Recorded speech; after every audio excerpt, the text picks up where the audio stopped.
Today's guest on Savvy is Dr. Cristina Wohlgehagen, founder of the International Headache Center, and she is a thought leader in the field of neurology for her holistic approach to brain health. Dr. Cristina, thank you for being here. It's a pleasure. I'm so happy to be here. Yes, let's get started with what do you think about our educational system and the way that the brain even learns? Are we in a good format?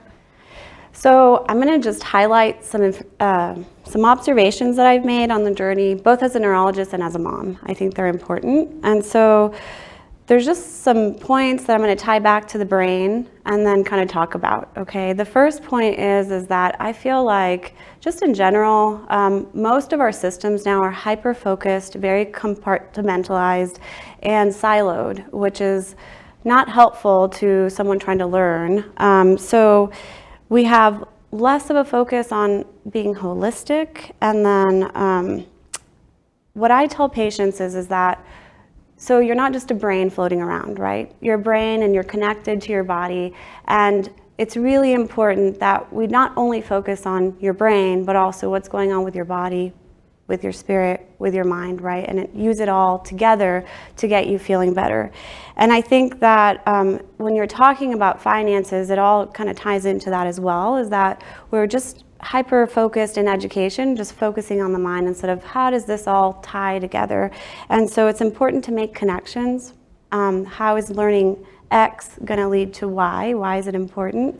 But also to bring about a sense of purpose, which is so important for us to be successful in our lives. And so we want to cultivate an attitude toward life, health, finances, that's going to be making the individual but also the community more prosperous. So that would be my first point. So when you say siloed, do you mean that the educational system is just structured on logic and getting through an academic course? Correct, yeah. So we focus more on let's learn about math, let's learn about reading, and we lack to bridge the gap for the kids most of the time. And there's some attempt to do this, but I just don't think we do it enough. To then say, okay, why is learning X going to be helpful to me when I'm in Y, right, situation, which is real life for most of us. Right, so really connecting the dots for them. So not just going through the coursework, but being able to understand how it relates to them personally? Correct. Okay, Correct. so tell me more about why that matters for the way that the brain even learns. So we will get to that. Oh, yes. But yes, thank you. So now we have suspense. Yes, and it's building. Yes. It's building. It is such an important question. But before we get there, the next point I want to make is just to really think about how are we thinking about money and how are we thinking about finances. And so we like to say in neurology that neurons that wire together, or neurons that fire together, wire together, right? So it's really important to link things together that you want together. And so a lot of the times, depending on how you grew up, there's comments like money is icky or I'm not good at finances and things like that, where you have this negative attitude and you're linking negative to finances, right? And so even like a simple rephrasing from I can't afford that to how can I afford that can make a huge difference in the brain, because now when you're thinking about money or something that you'd like, then you're also linking it with how am I going to make this happen? So the same part of the brain that's going to start thinking about what do we do to make this happen?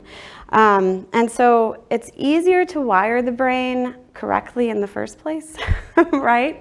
And so that's why it's really important, and what you're doing is so amazing, because we really need to start at a young age to wire correctly. However, it is possible to unlearn something and then rewire it. And so it's important at any phase in life to go ahead and think about, what am I doing that I could be doing better? And then what are the steps I'm going to take to make that happen? Right? That can apply in so many different modalities. I mean, the first thing that comes to my mind is nutrition or fitness goals. We're well past the beginning of the year, but you have to break a lot of old habits. And I think that that's so fascinating that you're correlating that from education and also finances to the way that the brain is working through that.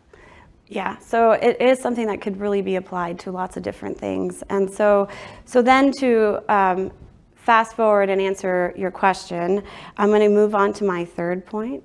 Yeah, okay. Okay, so financial literacy resources for children are very much lacking. And so our brains learn through trial and error and then repetition.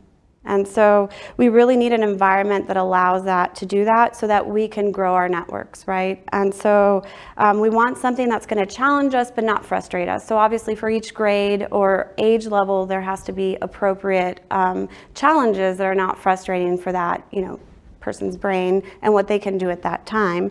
But really starting financial concepts at a young age is so beneficial, because then you're just building those stepping blocks and starting to wire that circuitry so that you're actually going to be able to build on it and grow on it as you get older. And so restructuring the curriculum so it's more holistic, and so that we celebrate failure, and that kids are allowed to make a mistake and then learn from that mistake and wire appropriately as they need to is so important. And even, something as easy as we go to school from X time to X time, well, now we're wiring that expectation that you need to work a 9 to 5, right? Or you need to go to X and only take so many breaks. Just taking a step back from how is school, because that's where most of our kids get their education, right? Mm-hmm. Formatted, and are we really thinking about the whole individual or just academics? So you have a personal interest in starting this type of education early and wiring the brain properly early, not just because of your profession, but you're also a mom. How many kids do you have? I have 5. Okay, tell me their ages. Okay, so the oldest is 11, and they step down by about 2 years each, and the youngest is 2.5. Oh my God. I'm basically a lightweight. I only have 4. Yeah, only. So when you are thinking about your own kids in the educational system, I can understand how you might be frustrated in the method of, well, really, there's no trial and error because there's pass and fail is seen as a negative. You talk about celebrating failures, and that could be taken in a bad way, because people may think, well, why would you want to celebrate people's failures? But what is your perspective on the idea of celebrating failures? Right. So first off, it's important to acknowledge that you tried at something and you did not succeed. So it's not like I'm going to be giving a trophy to someone for failing, right? Mm-hmm. Okay. Because you did not succeed. So that's not what I'm talking about. So what I'm talking about is that you attempted something, you had a plan, you executed that plan, and I'm so proud of you for executing the plan, but you fell on your face. And so, we talk about, even at the dinner table, is what did you mess up at today, and how did things go wrong, and how could you've now learned this one way to not do X, right? Mm-hmm. Not do this task. And then how could we adapt and change so that we could be successful at the task? And that's really what I mean, is that the way that our brains are structured, you have 3 main locations that the emotion of, I did that, but I just didn't get it, right? And that, that's actually a good thing. It's not bad to feel that, because that's going to help us to wire stronger. And so you have where you can, the hippocampus is where your memories lie. I'm going to get nerdy on you for a second. Yes, please, bring it. And then the amygdala is like your emotion center, mm-hmm. right? A lot of people refer to it as the fear center, but it's really like where emotions are. And then your prefrontal cortex, where you're trying to think about your next step. And all of 3 of those work together to kind of solidify, okay, this is what's happened, and this is a memory I'm going to make, and then I'm going to change my actions to it and how I'm going to troubleshoot, right, for the next time. And when you activate those, obviously things can go really bad when you have traumatic experiences and that sort of thing, but for the most part, it's a healthy thing to feel an emotion of, I just didn't get that. Because then it's lighting those 3 areas up, and now you're thinking about what is the next way that I can do this so that it's successful. And so that's what I mean by celebrating, is so that we can have them try again, and that it's okay to fail, and that if you haven't failed, you probably are never going to be successful. Yeah, that's so interesting that having the emotions with the logic helps you really, that idea, that failure stick a little bit deeper, the lessons stick a little bit deeper. I do love, Nelson Mandela said, I never lose, I either win or I learn. And I feel like that's what you're telling me is when we're celebrating these failures, it's not about, well, I failed. It's about I'm learning something so that I can do it again and succeed the next time or 5 times from now. Right, or 200, Or whatever it takes. 250 times So, from now. yeah, and this is what it's about, learning. That's what education on the surface should be about. And so the way that we're learning is really important. And academics is only a part of it. And so structuring it so that people can, trial and error and then repetition is going to be so important. I'm curious what you do at home with your own children. You'll have to give some examples. Sure. So we do lots of things, and just so you know, I didn't come out of the womb a financial, literate person. And so I've also been unlearning. So as an adult, I've been unlearning a lot of things that were programmed as a young child and even young adult.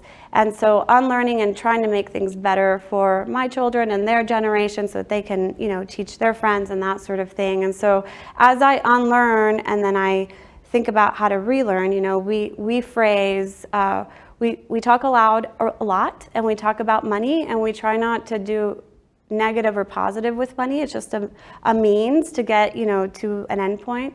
And so that's really hard to do. So sometimes I'll go to the grocery store and I'm like, oh, that was $400, and that's just a statement, Relatable. Right? It should be, that was $400. I should be not a robot, but neutrally say this is how much it costs to buy food, and this is the type of food we buy, and we just have a huge household, which is why it's so expensive. And, but it's really hard to take away that positive, negative with it, so we talk a lot about money and we put it out in the open. I still let the kids be kids, right? It's really important for them to develop that, but also we talk about our failures and what we didn't, what we achieved, but also what we didn't achieve and how we're going to try next time.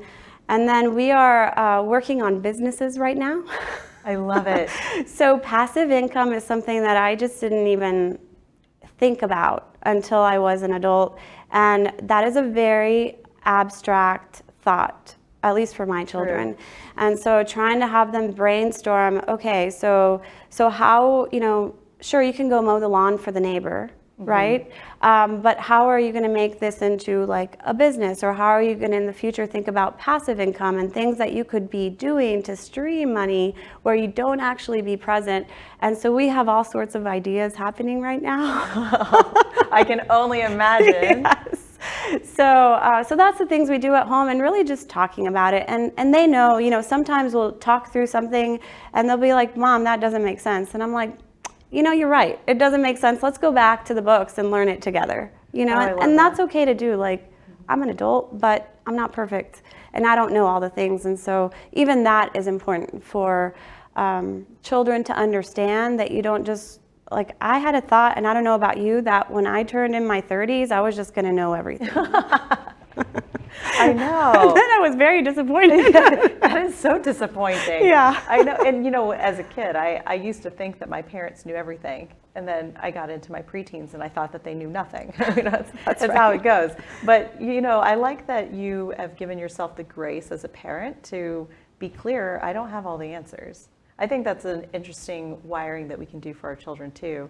So the learning together, I like that you went back to a book together. That's really interesting. So yeah. What other things from and you may not even know if there's a line between what civilians, the rest of us who aren't neurologists, and your neurologist perspective, just knowing that the brain's health requires this holistic approach to everything that we're doing in our life. Yeah, so I think that's the next thing, is that understanding that the solution is going to be simple, but it's not always going to be easy. So everything that we do in life, whether that's financial or not, is going to be taking a step back and making sure that we're healthy, mind, body, spirit. And that might not solve the problem, it might not solve your neurological condition, but it's going to give your brain resilience. And it's going to give it the power to then overcome whatever the problem is, or at least do the best it can in that moment, right? And so I think this idea of resilience and that we can build it through lifestyle modifications.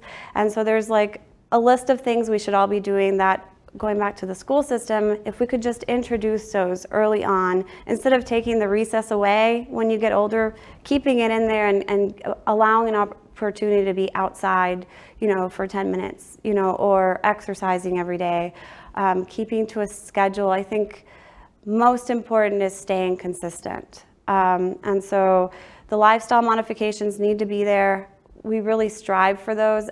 Everybody in my household has to work out every day. Oh, I love it. We're building this community, and I think that that's something too, is that you need to be held accountable, right?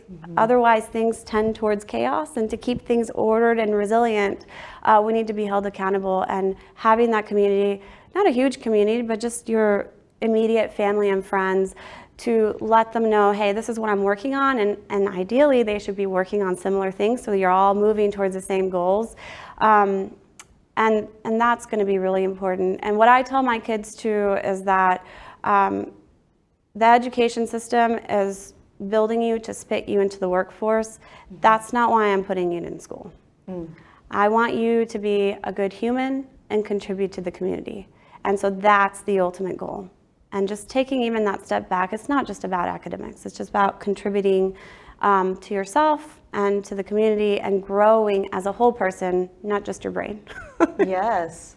I like what you said about resilience. I think it's really interesting to take note of the fact that we need to wire our brains properly. And then with that consistency, we actually create in ourselves and in our children, hopefully, a resiliency to life. That's fascinating. Yeah. And it's baby steps, right? You need to know that there's a change you want to make, and then make a resolution to change that, but take a baby step towards it. So 10 minutes of exercise per day, and your ultimate goal is 60. And start with that, and then pat yourself on your back, give yourself grace, and keep moving. I love that. Thank you for your insight and your perspective. I really appreciate you being here today. It's a pleasure. It's been so fun too. Thanks, Dr. Chris.